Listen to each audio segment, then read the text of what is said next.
problem is with us is because what you were expecting didn't happen. Now, just because it didn't happen doesn't mean that your Lord is not able.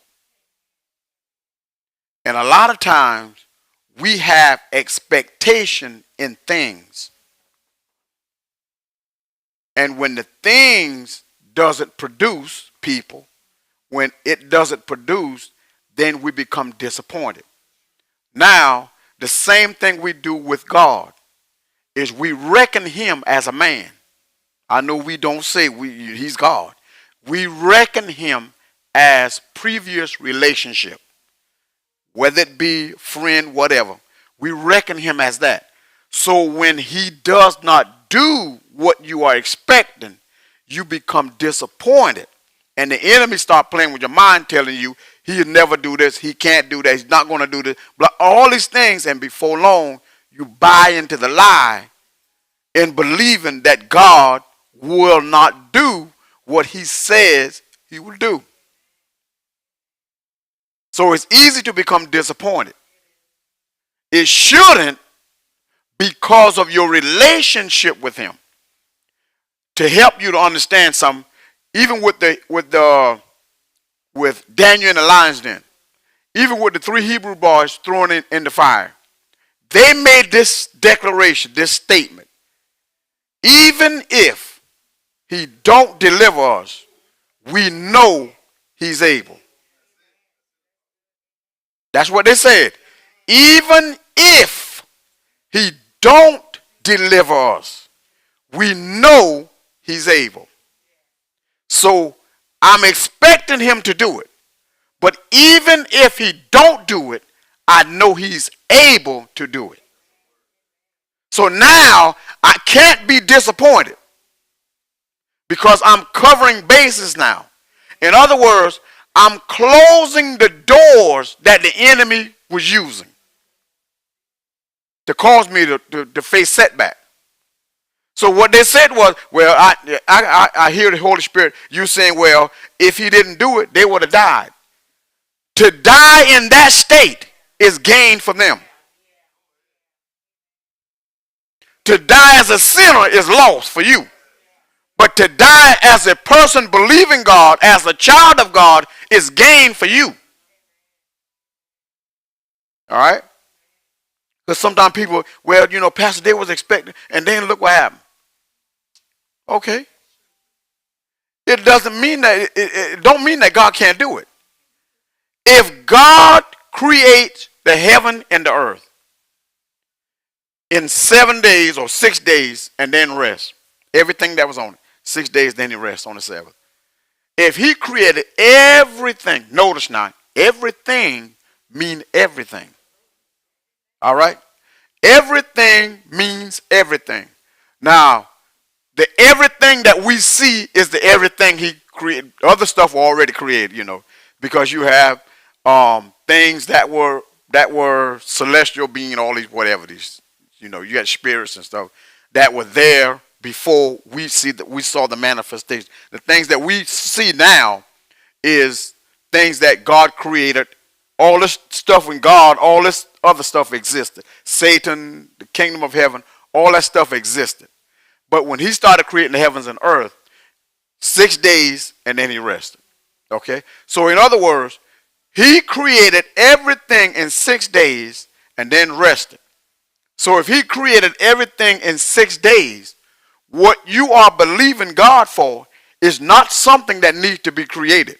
It is something that is already created. So in other words, what happens is what you are believing God for is something that is already done.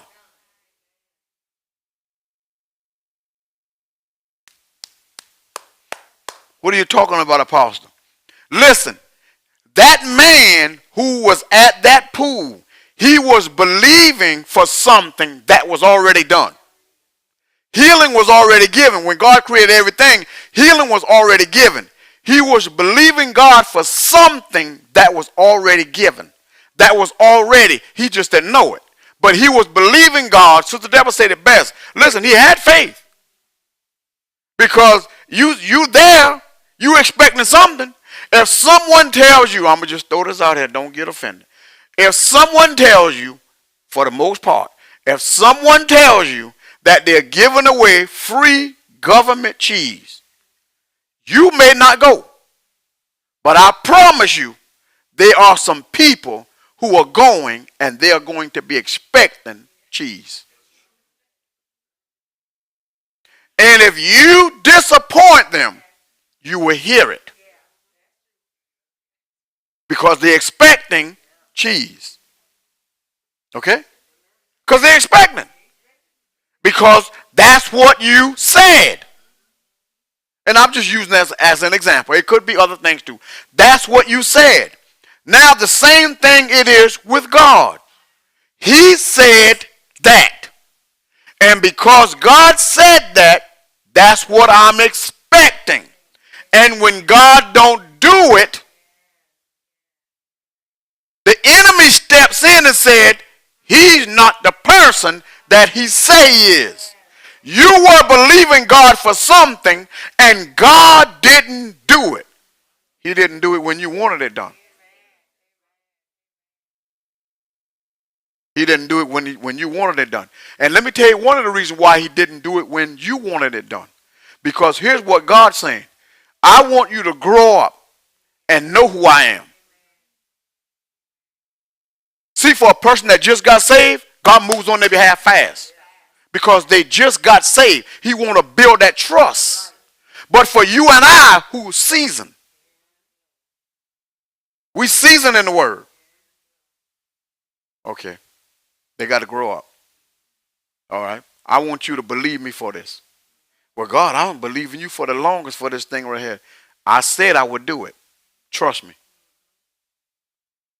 Now you wrestle with expecting something from God because you know God told you. You wrestling with expecting something now, and the enemy is telling you what you're expecting not going to happen. So you put a date on it. Because we are people of dates. We live in time. So we put a date on the thing. Okay, well, God, you're going to do it this time next year. Because we are people of time. God is a God outside of time.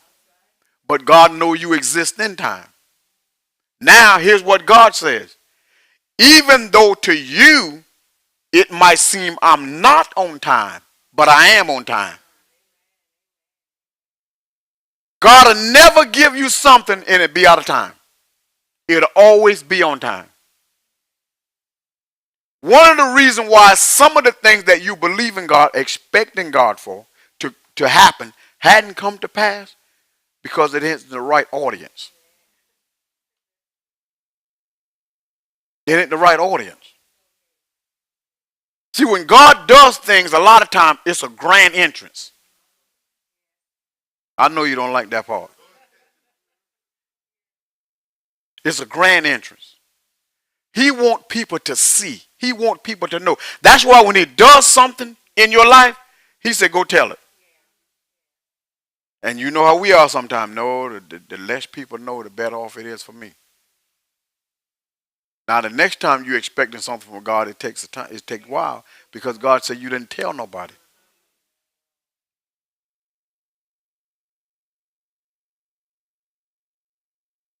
Don't give up on what you are expecting from him. He is God, and he's God enough to bring to pass what you are expecting from him. You, listen, religion tell you come to church not expecting anything.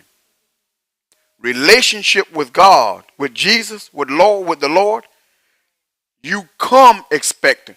If I come into the presence of God, what am I expecting? What am I expecting? Think about it. What am I expecting? I'm going to set this time aside and I'm going in to worship him. What am I expecting? If I'm expecting things, I don't know him. If I'm going in to worship him, I'm expecting him to meet me at the place of worship. I'm not coming with problems. I'm coming to worship him because he's Lord. He'll meet my need, but I got to forget I got the needs. See, most of us come in. Let me share, or I hear the Lord. This is what the Lord had told me today. He said, I told them to bring all their cares, all their burdens, cast them upon me because I care for them. And I will give them peace. But most of the time, we try to worship him burdened down. We want to be in relationship with a God who's able to set people free and we're burdened.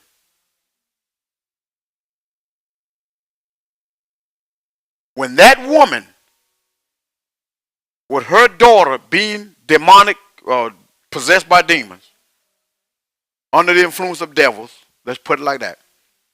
And here she is before Jesus. I'm thinking this is right. Here she is before Jesus, and Jesus said, listen, it is not meet to give that which is holy unto dogs. Now, I can't take the children's bread and give it to the dogs. Basically what he was saying. The Bible said before, we read and said, the woman said, yeah, but but it says she worshiped him. Then the conversation went on. She worshiped him. I want to know you. In other words, I'm going to forget about her condition. And I'm going to identify you. Let me tell you something about God. God will, in a split second, show you who he is. To change your outlook. For her to worship him, she had to have seen who he was. For just that moment, he's worthy to be worshiped. And then the conversation went on. Now Jesus began to tell the woman, go, your faith has made you, listen, your daughter's life has changed, basically. Why? Because you recognize who I am. You came to me with great expectation. And I try to tell you everything that would disappoint you. But it did not work. She was very persistent. Not that he was trying to disappoint her, but he was telling her, listen, I came for them, not for you. But God has no respect to person. For the simple fact, listen, it doesn't matter. This is why it's like this today. Sinners can come. A sinner come to him. He's holy. He died for them. Just like he saved you, he can save that individual who was a sinner. You was a sinner. You came just as you were. This woman came, changed nothing. Came just like she was. He said, I didn't come for you.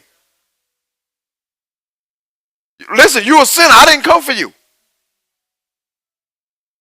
But because your expectation, because you recognize who I am, you came with a need, but you recognize who I was in the midst of your need. In other words, listen, she could have easily fall out and just start crying. But my daughter, blah, blah, blah, blah, blah, blah, blah, still isn't moving. Still isn't moving. He wanted to do it in her life. You have to allow the Spirit of the Lord show you things in Scripture.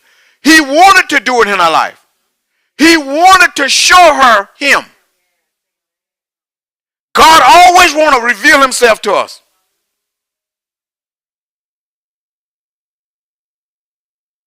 Now, no one, I want you to catch this, no one can come to him except the Father draws. So the Father drew her to him. just to show us his love. Now you got to remember that no one can come to Christ. And he was just as much Christ there as he is now. No one can come to him. This is why certain stories are put in the Bibles and certain are not. No one can come to him except the Father draws the individual. So now the Father drew her to him. There were many people who heard stories about him but couldn't go to him.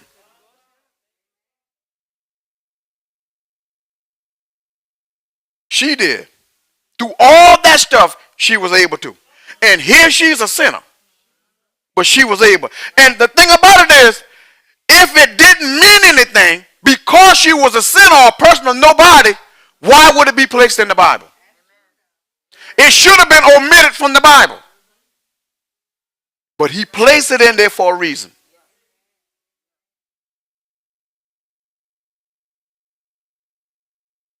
You see how much he loves us? This is how much he loves us. Now here it is.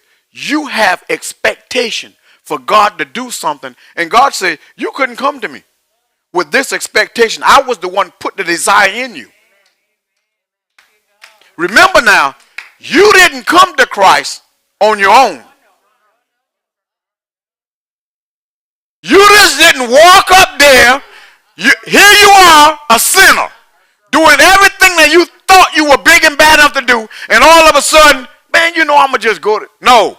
God said, I placed the thought there, the desire there, to draw you to me. You didn't come on your own now. Nobody comes to Christ on their own. He draws the people. He draws you. In other words, his spirit is dealing with people. He's drawing them to him. She came to him. I promise you, if that lady was living today, in this day and time, her story would still be the same. It would be a message for you and I today. When I was labeled as a nobody, he heard me. When I was labeled as a nobody, he sat and heard me. When he should not have sat and heard me, but he sat and heard me. And my tears, my worship, moved him on my behalf.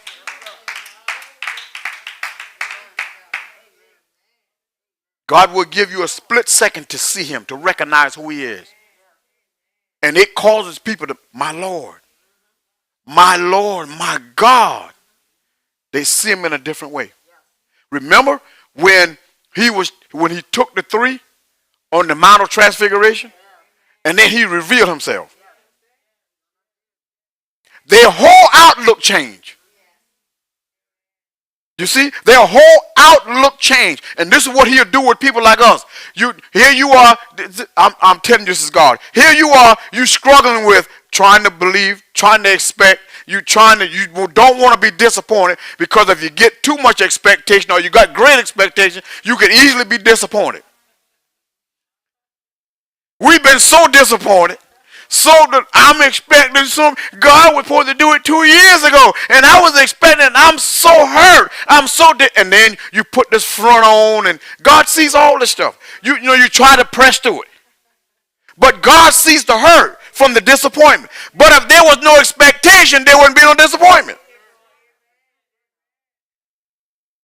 So in other words, you're expecting something. God said, listen, if you weren't expecting nothing, there wouldn't be no disappointment. If you didn't read in the Bible who he was, you wouldn't have nothing to expect from him.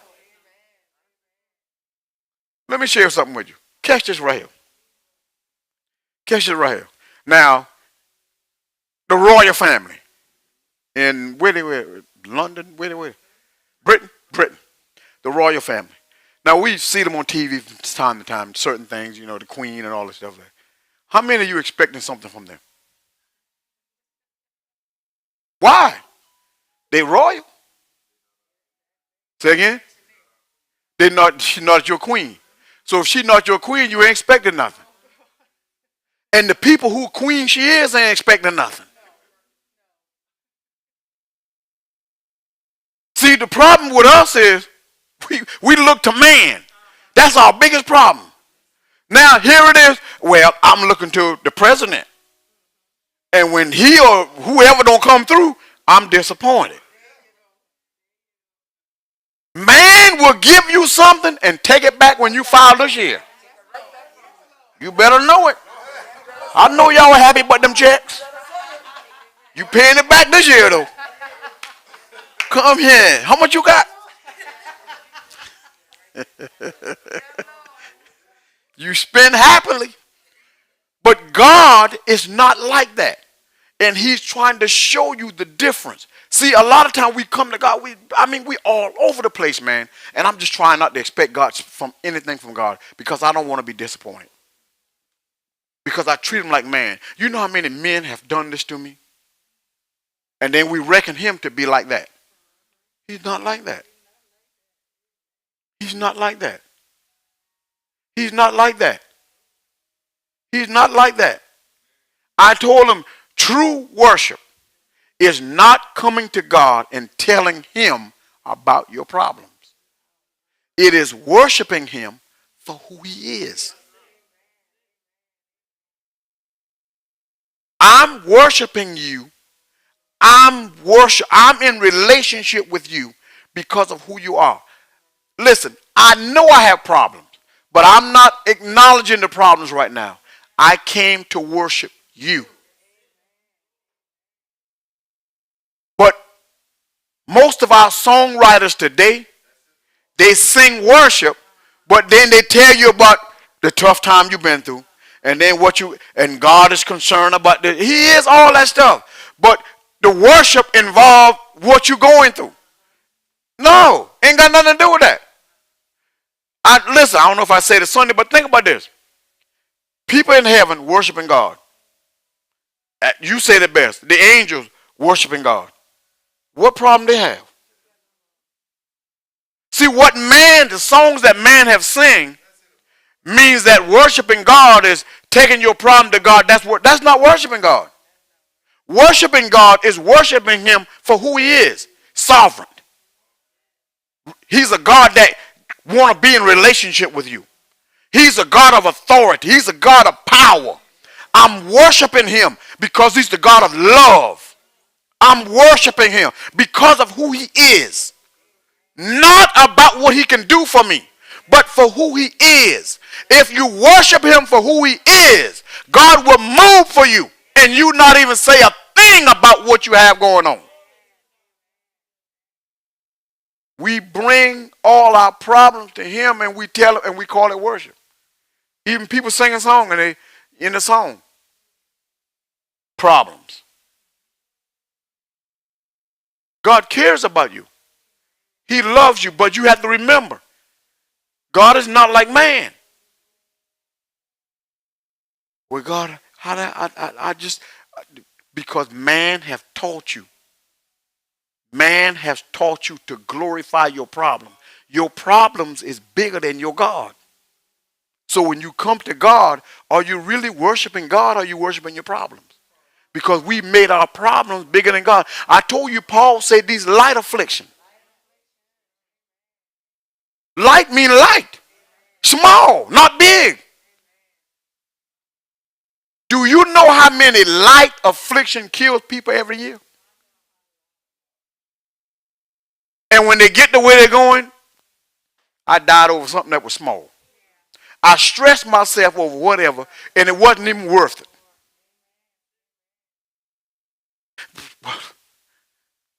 But to lose everything, stress. Go through the scripture. Sister Deborah said it best. It was never designed for us to be burdened. It was never designed for us to have all these bills that we have. It was never designed. But the system that the enemy put in place is designed to burden you with bills. The more we see, the more we want. Well, we know we got to have certain things, so certain things we're going to always be faced with. But what happened when you're about to lose everything? Now let me help you out. In the end, you lose everything anyway. Everything that you stress yourself over, you lose it. Why? A person died, he carries nothing with him. So everything that you stress yourself over, you lose it anyway. Now why stressing over something you're going to lose? Enjoy it while you got it.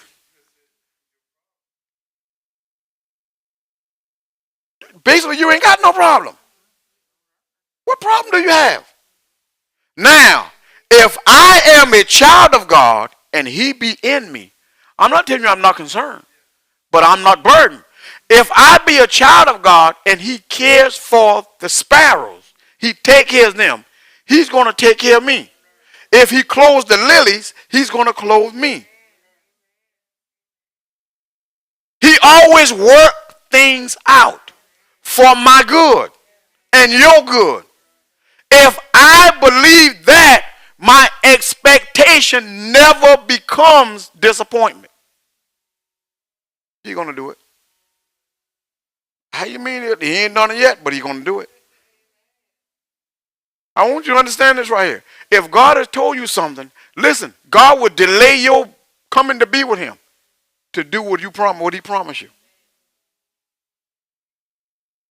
I've come to the conclusion, this is me now, I've come to the conclusion, for me to live here in this earth realm is gain for the people of God. For me to die and go with him, gain for me. I've come to that conclusion. It is gain for me. Why? Boy, I don't care what you put on me in a casket. It don't make no difference to me. You can put a suit on me. You can put short pants on me. I don't care what you put on me. Listen, don't even comb my hair. Do what you want to do. I don't care. Put white paint all over me. I don't care. As long as I am out of the body and present with him.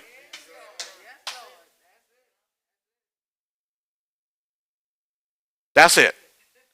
And I can truly say, boy, listen, Lord, my time here on earth was spent, wasn't the best, but I did call home. Here was the thing. Most of the people that die and go to be with the Lord, they're let me see if I got something. Their book, this ain't gonna work. You ever like going to the restaurant and they give you the menu? Sometimes it'd be like a little full page and you open it up and then front and back. That's their book of the deeds done, the good things done. Is the angel just pull it out of his sleeves and open up your little book and all this is a little pamphlet. One page and you fold it up and that's it. A man of God said he died and went to be with the Lord. And he said he stood before this great angel of the Lord. And he said he bowed down because he saw that he bowed down because of who this guy was. Very great royal, light generating out of him. Big war angel, he said. And he said when he looked, he was talking, and he said he was down on his knees bowing down. The angel told him, don't worship me. I'm just an angel. I'm a servant. And as he was getting up, he said he saw a light coming, a being coming. And it was Jesus. And he said they started talking. And the angel reached into his sleeve and pulled out a book. And he said he knew when the angel pulled out the book and was holding the book up, Jesus was reading the book of his life. And he said it was just as thick as a menu. He said, I ain't done nothing good. Nothing good. And he said, the Lord told him, my son. He said, he started walking towards the Lord. And the Lord stopped him. No, my son, go back and tell mankind what you have experienced. It's not your time yet. He said he made it his mission. The next time he faced Jesus, when the angels pull the book out, they're going to have a forklift. They're going to have 2 angels to hold it. He said, I purpose to try to do everything I can do for God. Because he said that was disappointing to see that. And that's all he had.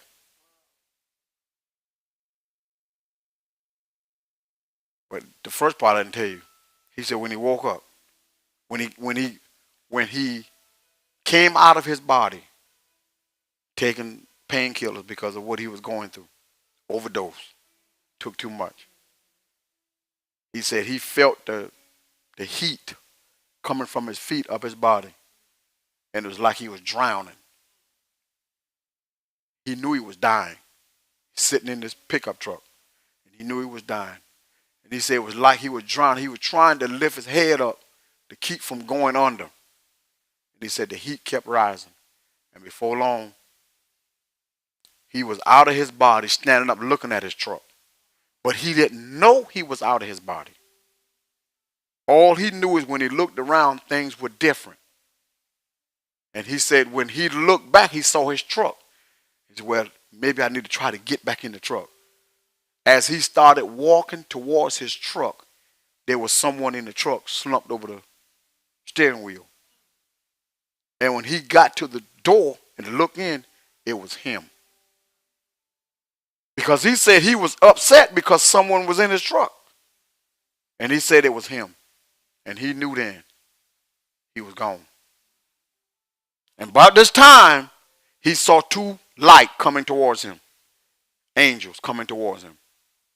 And they took him from there. And he ended up in a place of darkness.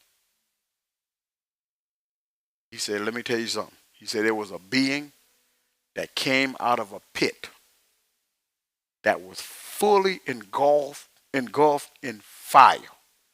Dripping flames and fires coming from this being. Big, huge being. He said the being came out of the pit and was looking around. Like it knew someone was there, but it couldn't see him. And when it did saw him, it started coming towards him. And he said to himself, oh Lord, I'm in trouble. I'm in hell. And he said the screams that was coming from it, the souls were in it, coming from it. And he said he saw the 3 lights this time coming towards him. And he started focusing on the light that was coming. And the being that was this big whatever thing started calling his name. He said it knew me. And the only thing the thing was saying was, come join us. And he said, I never looked back to see what it was doing. All I knew it was calling my name, and I kept looking towards the light that was coming towards me.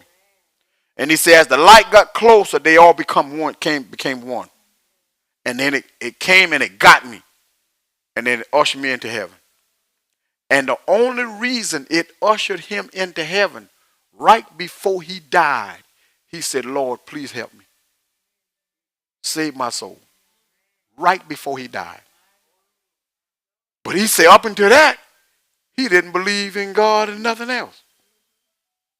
All he did was he banked on the money he had made from investment.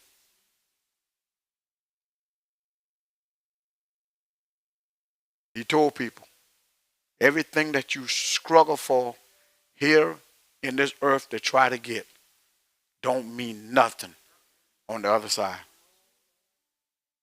See, there was a gospel that was going around at one point in time. I heard people say it. When I get to heaven, I don't want to get to heaven and be broke. In other words, I have to be wealthy here and then get to heaven I ain't broke. That's a lie. Oh, I've heard it from well-known pastors on TV. I don't want to get to heaven and I was broke here. It's the grace of God that God allows you to have it here. But it doesn't mean that you are better than the person who didn't have it here. But they kind of made it seem like,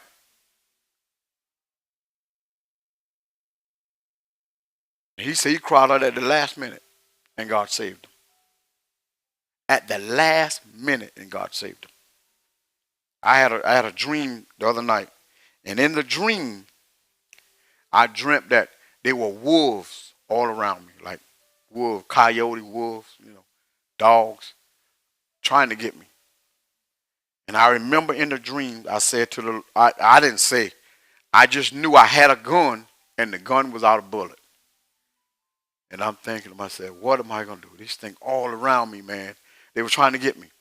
Like all around me. They were trying to get me. And the voice spoke to me and said, you have a gun in your backpack. Because I had a backpack on. You have a gun in your backpack. Use it. So I pulled the gun out. And as I started shooting like the wolves, I was saying in the name of Jesus. And they were dying. It's like that. They were dying. The next night I had a dream. And in this night, which was last night, I had a dream. I had to get to Japan. I'm thinking to myself, why am I dreaming about going to Japan? And it's like I got to get there. To Japan now. So we are over near it, but we're not there. And I remember saying, I got to go into the city because I got to go meet somebody. I have a card, but I don't know where this place is located because I don't know the city. And I don't read Japanese. I don't know the language. And so I go back into the hotel. A lot of us was there. And y'all were getting ready to go to like a mall or something like that, shopping. And I said, no, I got to go meet with these people. I had this card and I go back into the inside and I asked the clerk and the receptionist, and I said, ma'am, how could I get into the city? I don't know the roads. If I get in a car, I won't know where I'm going, really. And she said, oh, no, you just get on that bus right there. It's a bus that's going to come, like a city bus. And you get on that bus right there, and the bus will take you into the city. And, it'll basically drop you off near where you need to go. And I'm saying to myself, well, if I get there, how am I going to get back? I don't even know how to get back here. And so she was like, okay, this is all this stuff. And I'm saying, the next thing, look, I'm saying to myself in the dream now, I don't know the language. I don't know how to read this stuff. How do I know where I'm going? But I went and I got on the bus. Sat down and I'm saying, Lord, you got to help me. Because I don't know where I'm going. You got to help me. And I'm thinking to myself, why is no one with me? That's what I was saying.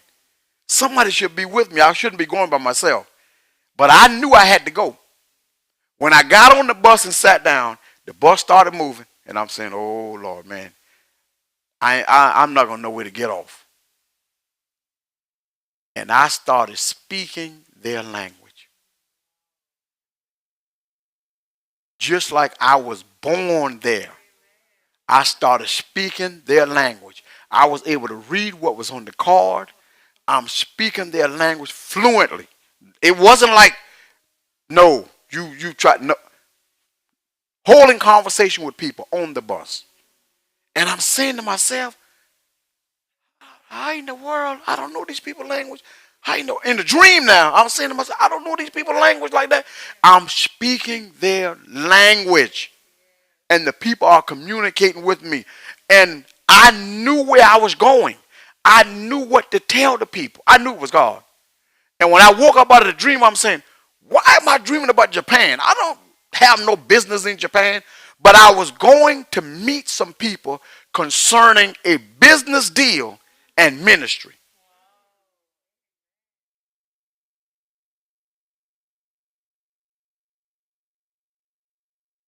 Concerning a business deal and ministry. Okay? A business deal and ministry. So God is doing some things. I'm telling you, we have not tapped into everything that the Holy Spirit can do and want to do. God can change your language. I ain't talking about no speaking in no tongue. Change your language. You know English. You get into something, you speak in Portuguese, and you don't know how you speaking it. Or Pig Latin, whatever they speak. What do they speak? What is that language they speak? Portugal? They speaking, you don't know nothing about it, but you speaking it. You don't speak fluent Spanish, and you speaking Spanish. And you understanding what is him. There's not a language on the earth he don't know. See, we've looked at him as a big God, but a small God. And that's how we've taken him, as a small God. And we have taken him as the small things we believe in him for. But look at this big world God has created. Look at all these people that's on the earth. You think about it now. Look at all these people that's on this earth, and you focus on your one little problem in Georgetown, South Carolina, on whatever street, and your problem is bigger than your street. No, your problem isn't. Many people have died from the same problem that you have up before the Lord and never experienced it. Many people have experienced what you have up before the Lord coming to pass and the problem solved. In other words, there is somebody on the face of this earth that can tell you you don't have a problem. You just haven't given it to God yet.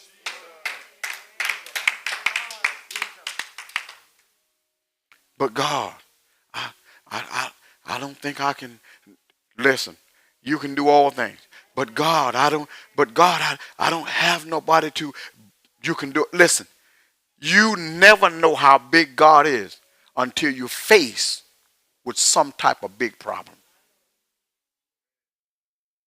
When I was faced in that dream with that, now I don't know nobody. Nobody on this spoke English. I can't communicate with nobody. The Spirit of the Lord became what I needed him to become. He became what I needed him to become. In other words, I didn't need an interpreter. I had the interpreter. You see what I'm saying? We look at our problem.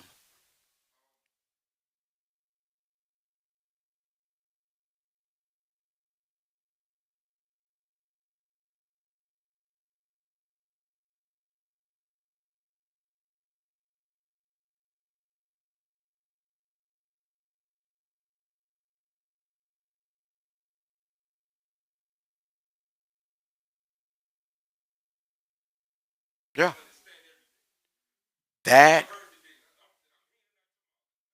These are things we are going to expect are going to happen in these days to come. Say again? Yeah, change language? Yeah. These are things that we are going to experience in these days because he's bigger than the one who solved your little problem. We just haven't taken him as a big God. He's always been this little God. He's always been this God in the box. And Sister Deborah said it best, man, get out of the box, man. Destroy the box. You know, you in this little box and you think it's, no, he's bigger than that. But we've always looked at him as a small God. He's big God now, but we always have looked. Listen, the Bible said he created the heavens and the earth. Then he rested. Created the heavens and the earth, and then he rested. Created all things, and then he rested. Created all things, and then he rested. Created all things, and then he rested. Created all things, and then he rested. Everything that God spoke, he was expecting it to be. Everything that God spoke, he was expecting it to be. The only person, the only individual or deity that I know that expects something and be disappointed is Satan. I expect you to be in hell where you're disappointed. You're disappointed. Disappointment is not something you and I ought to experience. In the past, yes. But now, no. No. Even if he don't do it, I'm not saying he's not going to do it. If he don't do it now, I know he's able to do it. I know he's able to do it. I know, listen, when you learn how to worship him for who he is, I promise you, the needs that you have up before him, God will meet those things. But we come in and we think God is a slot machine. My money is my praise. Praise go up, blessing come out, pull on the one-armed bandit. Ching ching, the money falls. That's what we think he is. Because that's the picture that has been painted. He's not that. He's bigger than that. Listen, and the next thing God probably saying, you believe me too small anyway. He's a big God. If God can give David a kingdom, what do you think he can give you? What do you think he can give you? If he gave Paul, listen, Paul, this is what I'm going to do. I know you was whatever, the chief or whatever senator, that's what Paul called himself. But if he, Paul, I'm going to give you the Gentiles. Wait a minute now. He didn't say, Paul, I'm going to give you horses and all these stuff. No, I'm going to give you the Gentiles. This is what I'm calling you to. I'm going to give you this ministry.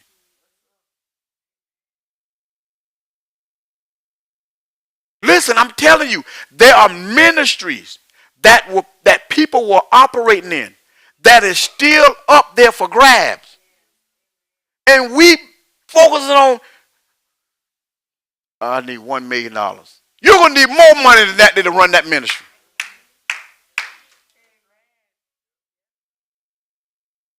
The ministry that you believe in that's inside of you is going to take more than $1 million to run that ministry.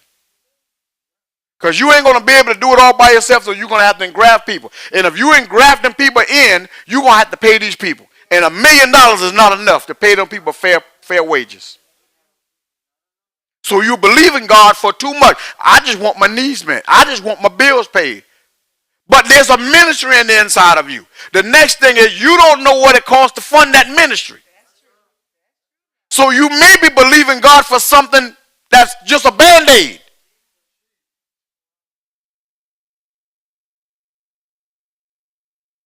You know there's a ministry inside of you. But God, you may need writers to write books. All these people got to be paid. You may need this. You know there's a ministry in you, but you haven't counted the cost. I ain't got to ask you, do you know there's a ministry? You know there's a ministry in you. You just haven't counted the cost. So maybe you believe in God for the wrong thing. Maybe you're going in the wrong direction for what you believe in Him for. You believe in Him for a bent. Well, God, I'm just trying to get my career off the ground. What about God's career? I just want my career off the ground. I just want to be able. Okay, good. God will give you an opportunity to get your career off the ground. But I'm telling you straight up right now, when it comes down to ministry, you're going to have to believe God for the impossible. If a man of God can tell you, listen, I'm doing what God has called me to do, but I had to believe God for $100 million a year. That's great expectation. And God provides. One man of God said I had to believe God for every month. Every year, 250, I forgot how much. I don't know. I don't want to say 1,000 because it's more than that. To be on $250 million a year to be on air on TV. I have to believe God for that. That's besides what it takes to function the church. See, the bigger the ministry that's inside of you, the more expense it's going to take. And you're going to have to worship God. You're going to have to recognize who He is. You're going to have to recognize who He is. God, maybe I've been coming to you the wrong way. You are my provider.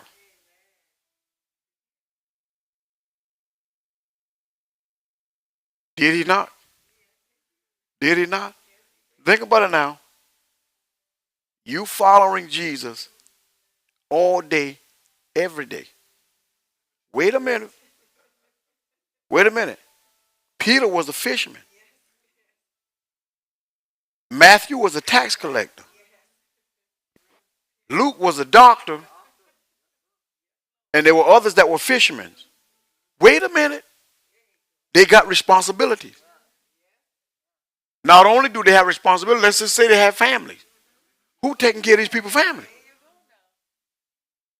Who taking care of these people? Now, if I'm following you, I want to find out now. I know that there's something different about you, and you might be the Messiah. But listen, it's proven according to Scripture. When Jesus left, they went back to what they knew. Because they felt their provision was gone. And see, it's easy for you and I to go back to what we know because we don't trust him as a provider. They went back to what they knew because their provider was gone. So they thought. They went back, just went back to fishing. It's easy because, listen, my family got to eat. So I'm going back to what I know. When I was with him, he was taking care of all that. I ain't had to worry about that. I ain't had to fast. Because he was taking care of it. I was on the payroll with him. He was taking care of me. Boy, you talking about no ministry. He knew ministry, man. He knew ministry. Then when he left now, he said, listen, I'm leaving you with a comfort, but you got to wait until he come. And when he come now, he's going to do exactly what I was doing, even greater. But you got to wait until he come. Man, I can't wait no 50 days for him. My family can't wait on no 50 days, man. For him, we got to go back to what I know. And the thing about it is, they didn't wait 50 days. They went back. He was gone immediately. The next day they were back. Now he comes back, here he is on the shore. They out there fishing. He showed them ministry. Launch out into the deep. Here they are. Some of them out there fishing and stuff like that. Catching nothing. He showed them, listen, I'm your provider. It's different, Brother Joe, when you're a sinner and you out there. But when you have connected with him, there's a difference. He becomes your provider. For a sinner, the enemy will let you get a few things. But for you to go out there without his knowing or without acknowledging him, that's what I should say, is different. They're out there without acknowledging him. And they're out there fishing. Jesus asked them, what did you catch? Nothing.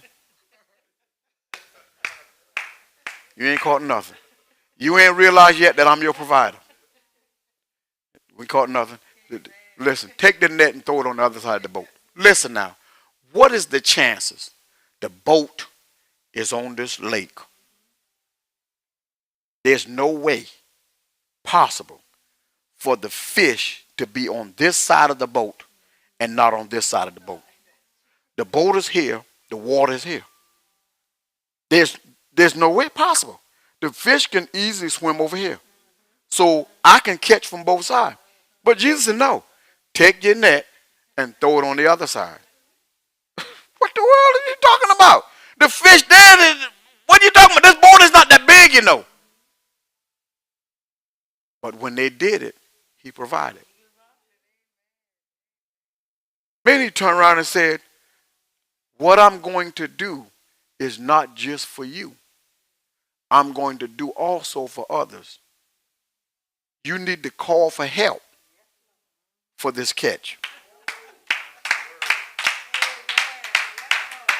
In other words, what God does, he employs you and others. And they had to call other boats to help them because the catch was so great. It will cause you to bow down. It will cause you to worship. It will cause you to say, my God, listen, man, I messed up. I underestimated you. I was expecting great things from you, and I became disappointed. I went back into what I was doing, what I used to do, and I just failed to realize who you were. Now I know.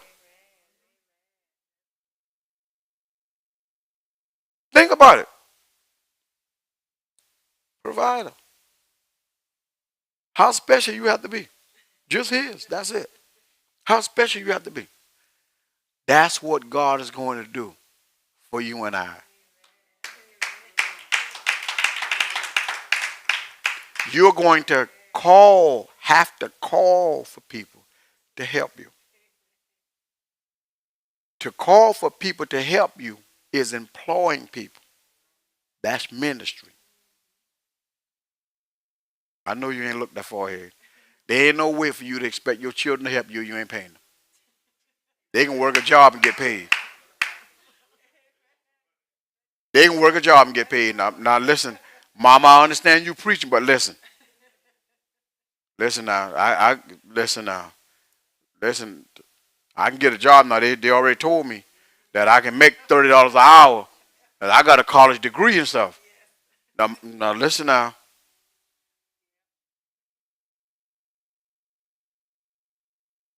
You want to hire these children, pay them $10 an hour.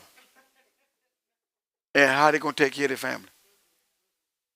You got to believe God for the impossible. Believe God for the impossible. Believe God for the impossible.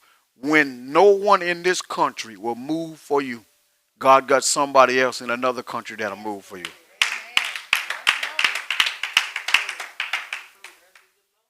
All right?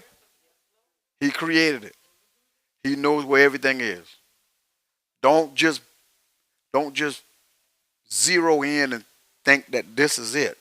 No, it's bigger than this. What you're believing God for is bigger than Georgetown. Bigger than your house. Bigger than your house. Bigger than your bank account. Bigger than, well, Pastor, I've been doing everything he told me to do. Listen, the only reason you disappointed because you have great expectation. And that moves God. That moves God. Because there's no way you would be disappointed if you wasn't expecting. If you weren't expecting nothing, you're not disappointed because I'm not expecting nothing.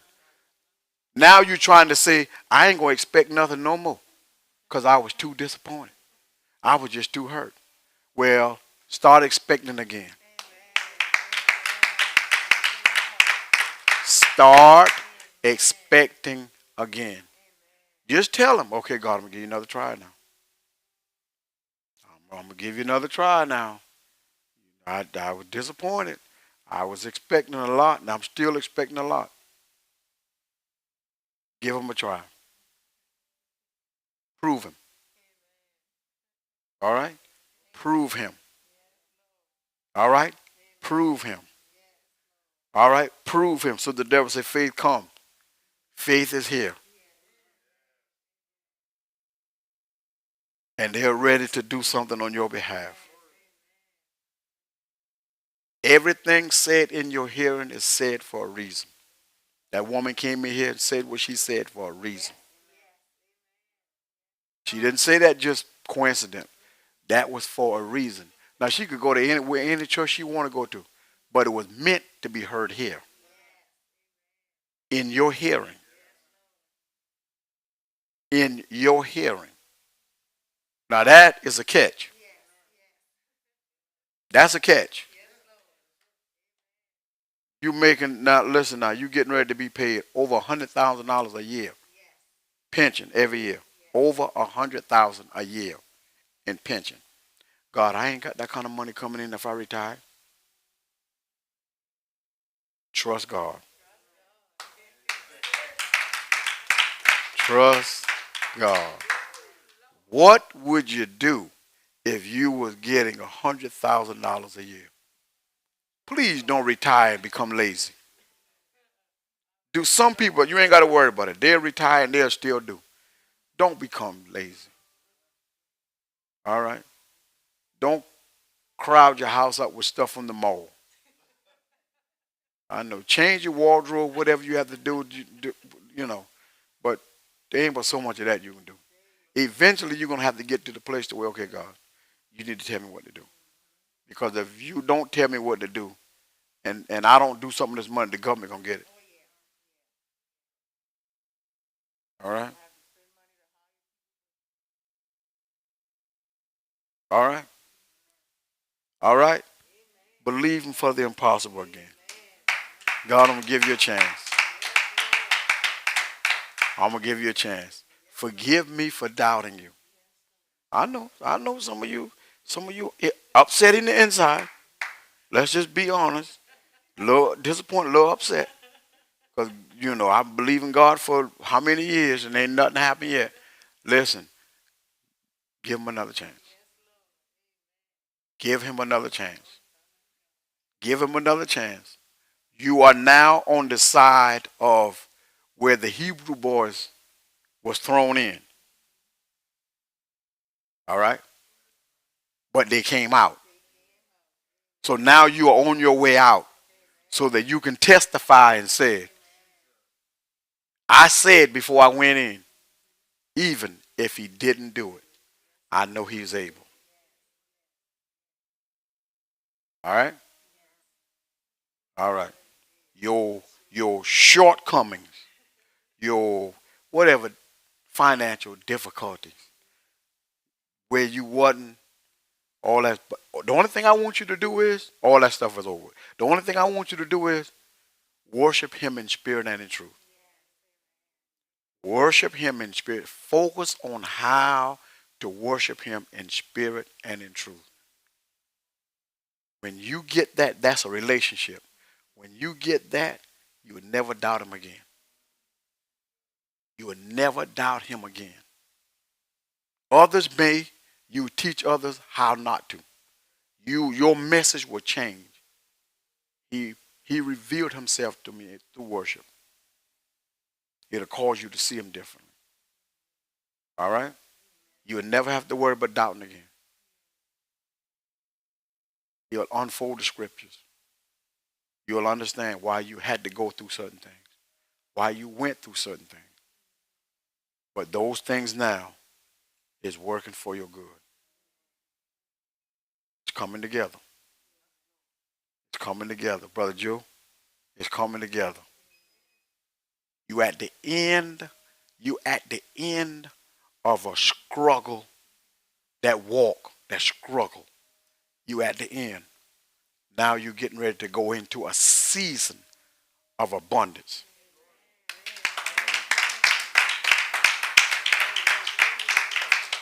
All right? You're getting ready to go into a season of abundance.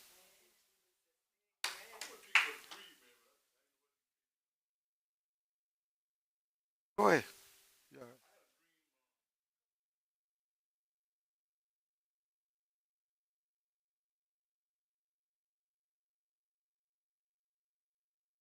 Okay.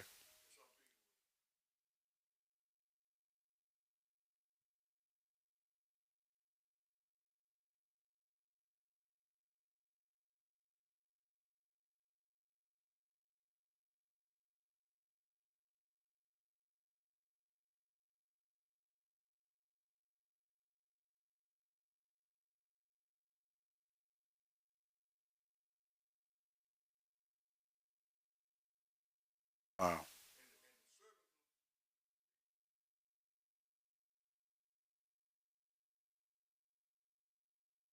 Yeah.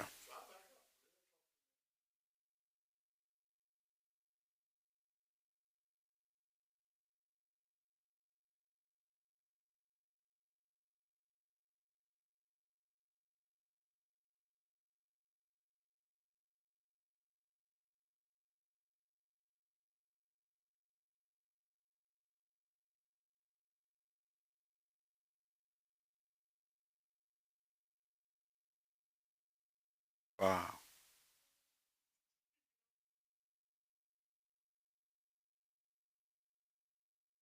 Not, but he taking,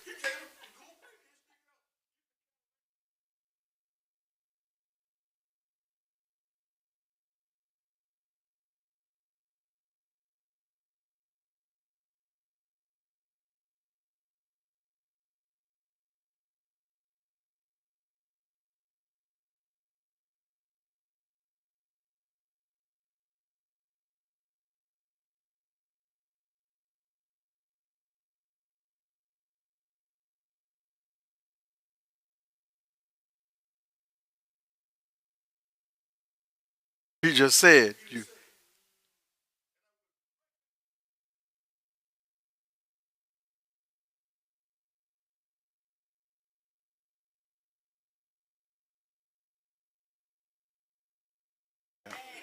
Yeah. Yeah. Because listen, I want you to understand this. If you get nothing else from that, I want you to understand this right. Because most of us talking about you thinking right now, man, that house, man, I want that house. But the enemy comes to you with no legal paperwork,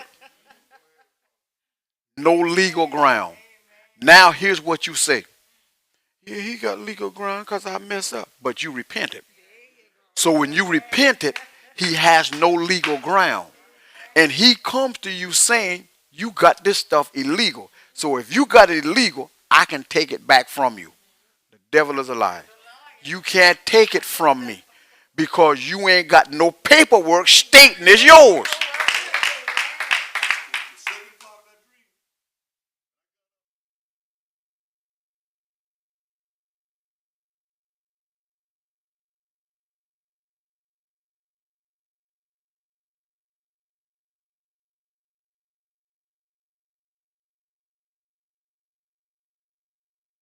Okay.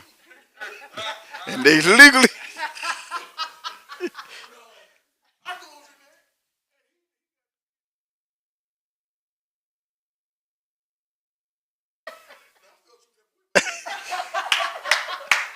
Joe.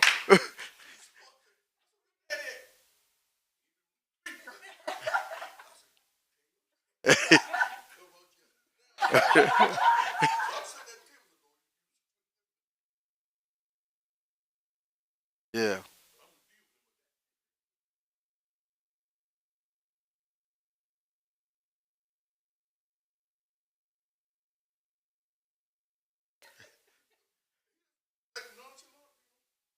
But that's how the enemy does.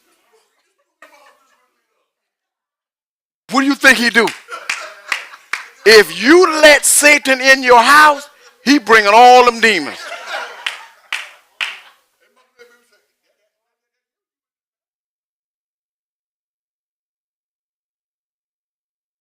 That's how Satan do it. I'm telling you now, listen, Brother Joe, he broke in people's house illegally. No paperwork, no grounds to be there. He just feel like I got a right.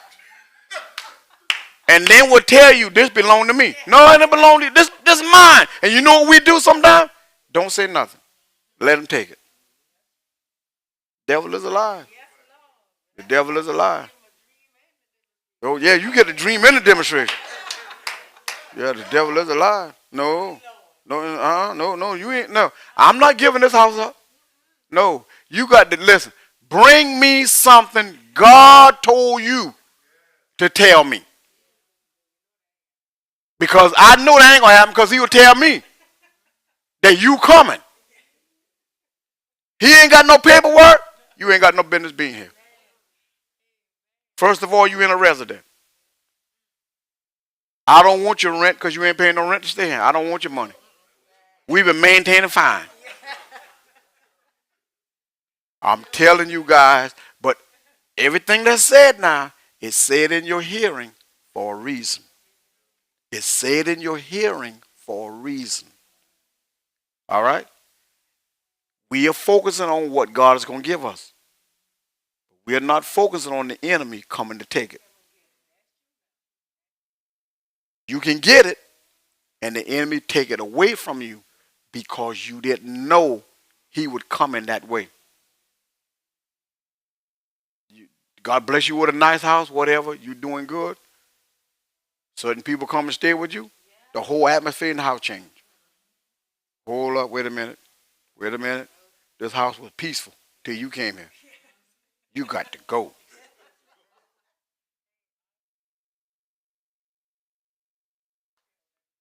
I'm telling you, don't allow what, because God will give it to you now. But he'll warn you some things coming. And if we're not careful, we'll fall for the things that come because we think that the things that come really have legal ground. And if you don't say nothing, then what you saying is I'm in agreement with what you telling me. Because he could have easily said, yeah, the stuff is, but he said it wasn't legal. It was legal. He had the stuff legal. But the enemy, the thing was saying, the man was saying, you got this stuff illegally. How you get it? Listen, how could I get what's mine illegally? It's mine. God gave it to me.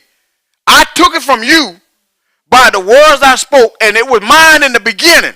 Now you telling me I got it illegally. I got it through the name of Jesus. Take it from him. You see, he got it illegally. When you know the scripture, no, you lied to Adam, and that's how you got it. God gave me the truth about how you lied to Adam. Now I'm getting it back, and you trying to tell me I got it illegal. It wasn't yours in the beginning, but he had it for so long, he think it's his. And anytime you start stepping in to take what he had for so long, he can't keep it. He had it for so long that he think it is his. The devil is a lie. You know how many generations have gone, have died, people have died, and he still got it? And thinking it is. Then when God raised up a generation that will say, listen, those stuff belong to me because God revealed it to me, and you're going to give it. It's a fight. It's a fight because how long do you think he had it? How long do you think he had it?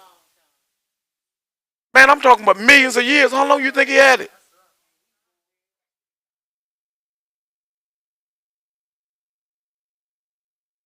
All right? And we ain't going to just keep it for no one day now. Because I have to leave an inheritance for my children. All right? Bless the Lord. I'm believing God for a duplex to live in now. All right, boy. Bless the Lord. All right? She don't like that. She want us in a 2-bedroom. One bedroom is the living room. The other bedroom is the room we sleep in. The kitchen inside the bed, inside the living room, because it's left for her to clean. All right, bless the Lord. That's when you employ people, right? All right, man. All right.